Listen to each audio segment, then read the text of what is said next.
Welcome back to our town hall with President Trump in Greenville, South Carolina. All right, Mr. President, the crowd's going crazy here, but during this campaign, a huge amount of your time has been spent in court, in the courtroom in New York and so forth. Now, in this New York civil fraud case, this Judge Laura Ingraham ruled against you for almost $500 million plus interest that runs every day. When I first read this, like $87,000 a day. How will you put up that kind of money? Because you have a bond to put up. Even if you appeal, you got to put up escrow money. That's it's a lot of dough. It is a form of Navalny. It is a form of communism or fascism. The guy's a nut job. I've known this for a long time, and I've said it openly. No jury, no anything. Letitia James is horrible attorney general in New York, campaigned on I will get Trump, I will get Trump. We went through a trial. It turned out we're totally innocent on everything.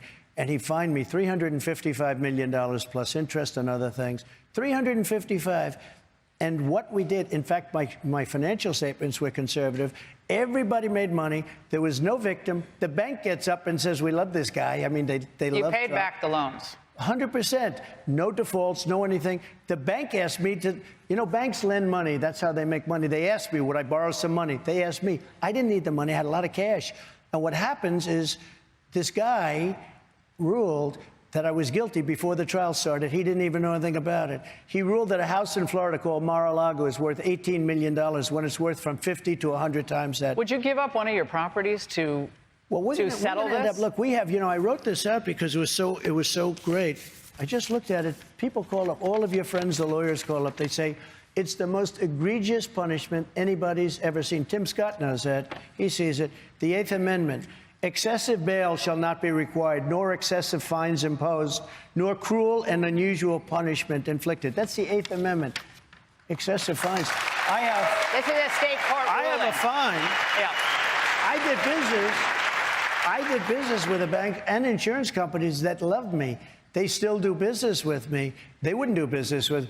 But you have the practical. You're a practical man. You have a practical question, which I thought about a lot last night because it's such a huge amount of money. You have to decide whether you're going to put up that bond, an escrow to appeal. Are you going to do that? And where are you going to get the money? I'll tell you what we're going to do. Number one, well, I have a lot of cash, but that doesn't mean he can take it. I mean, you know what he did? I think he looked at my cash and he said, well, we'll take all of his cash. This is all coming out of the White House. This is everything that you see, whether it's that one or the DA. In the DA's office, in Bragg's office, he has his top people from the DOJ working in the district attorney's office in New York. Nobody knows that. Everything is coming out. This is all election interference. They're trying to damage me so they can win another election. They want to do a different form. You ever just say to yourself, I'm done.